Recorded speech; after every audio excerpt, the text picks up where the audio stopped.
Assalamualaikum warahmatullahi wabarakatuh. Dari mahasiswi yang saya hormati, pada kesempatan ini kita akan mengaji kembali tentang manajemen ziswab, manajemen zakat, infak, sedekah serta wakaf.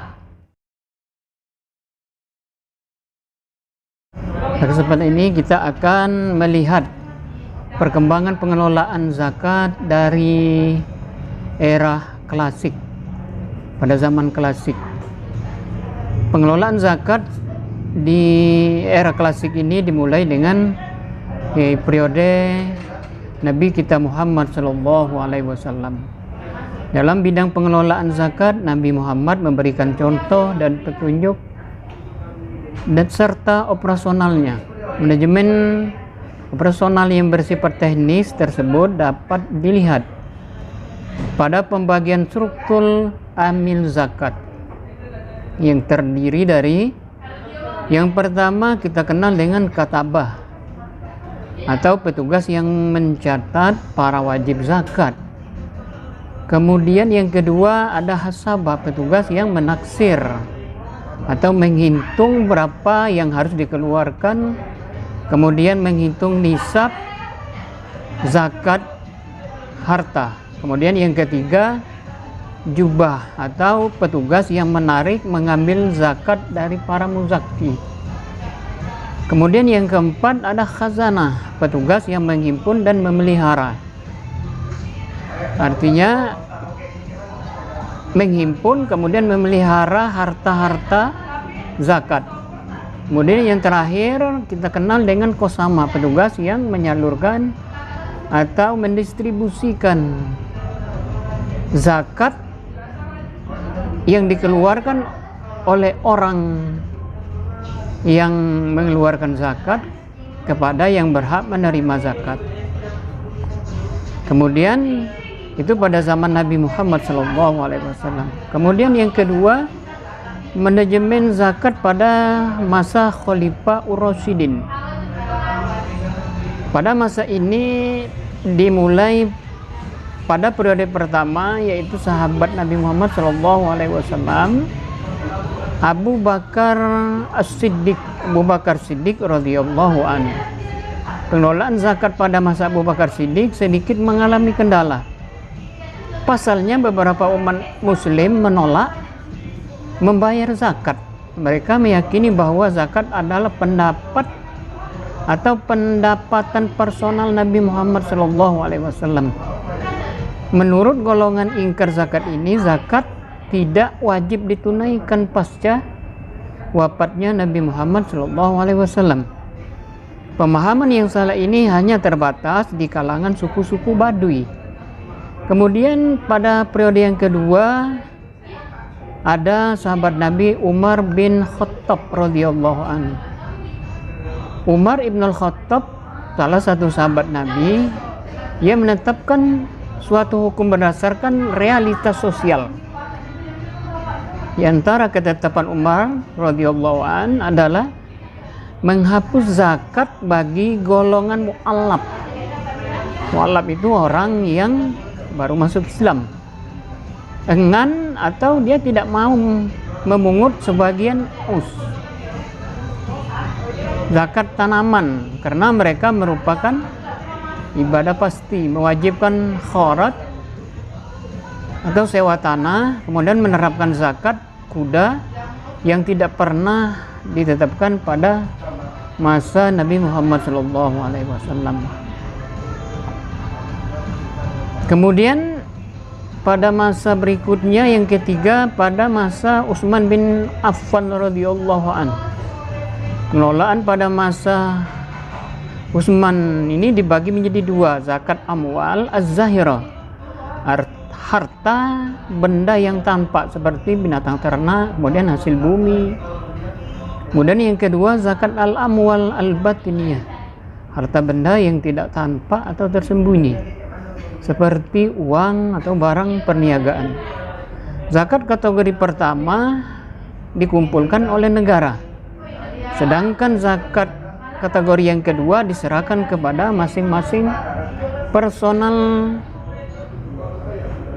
individu. Kemudian periode yang keempat pada masa Ali bin Abi Thalib radhiyallahu an. Situasi politik pada masa kepemimpinan Khalifah Ali bin Abi Thalib berjalan tidak stabil, penuh peperangan dan pertumpahan darah. Akan tetapi Ali ibn Abi Thalib radhiyallahu an tetap mencurahkan perhatian yang sangat serius dalam mengelola zakat. Ia melihat bahwa zakat merupakan urat nadi kehidupan bagi pemerintahan dan agama. Ketika Ali bin Abi Thalib radhiyallahu an bertemu dengan orang-orang fakir miskin dan para pengemis, kemudian orang-orang buta yang beragama non-muslim atau Nasrani, ia menyatakan biaya hidup mereka harus ditanggung oleh Baitul Mal, atau Khalifah bin Abi Thalib juga ikut terjun langsung mendistribusikan zakat kepada para mustahik. Kemudian fase berikutnya setelah klasik ada zakat pada masa tabi'in.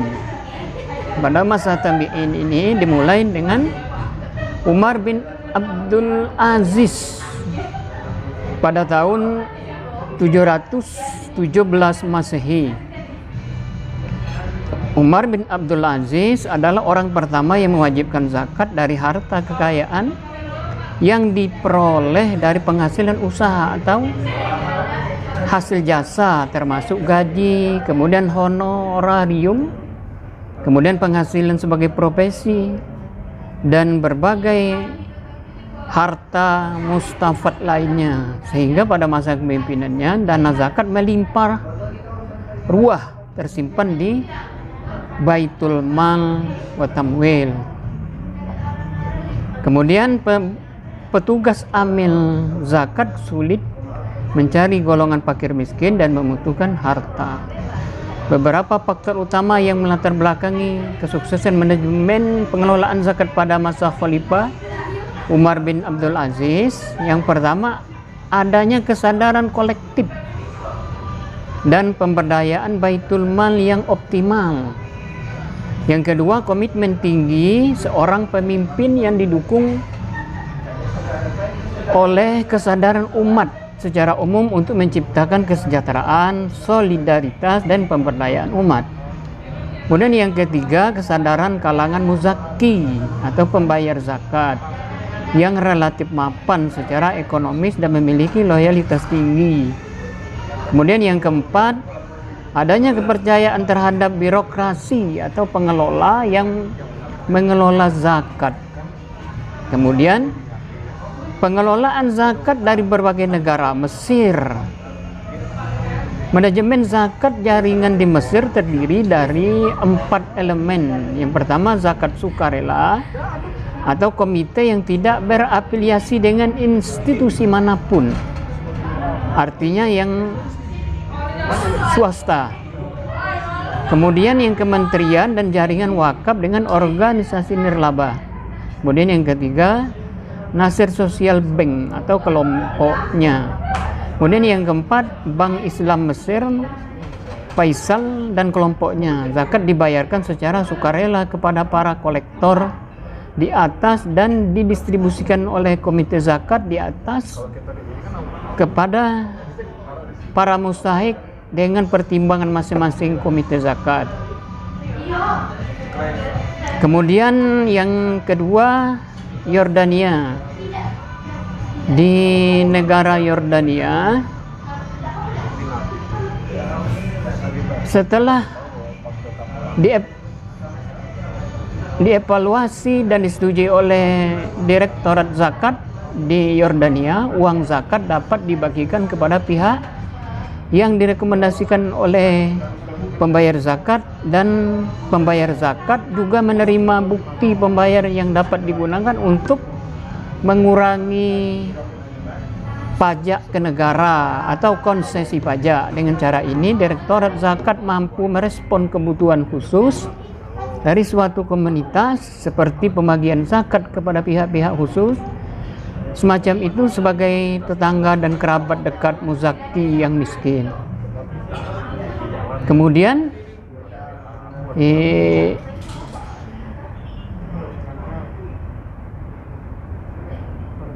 Kuwait di negara kecil dan kaya, organisasi kecil sudah cukup dalam mengelola zakat dan seluruh negeri. Peran pemerintah terbatas mengelola zakat di Kuwait. Karena itu sebuah badan independen yang disebut dengan House of Zakah berafiliasi dengan Kementerian Wakaf yang didirikan untuk mengelola zakat. Tidak ada kewajiban zakat yang diatur oleh undang-undang dan rumah zakat. Rumah zakat menerima segala bentuk zakat yang pihak lain ajukan secara sukarela. Selain itu, Kuwait tidak memberlakukan pajak penghasilan pada warga negaranya, sehingga pemberian zakat tidak relevan dengan pemotongan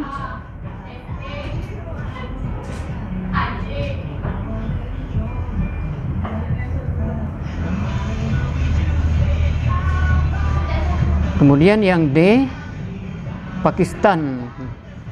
Di negara Pakistan menetapkan bahwa ada lembaga pemerintah yang ditugaskan untuk mengumpulkan dan mendistribusikan zakat dan menghubungkan dengan Kementerian Keuangan. Pemerintah mengumpulkan zakat dalam bentuk simpanan tabungan di bank.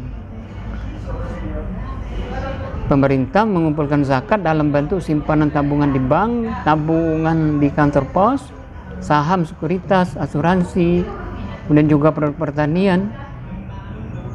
Kemudian di negara tetangga di Malaysia setiap negeri mempunyai majelis agama Islam yang telah diberi kuasa oleh pemerintah untuk mengurusi masalah Islam, masalah agama, termasuk urusan wakaf dan zakat.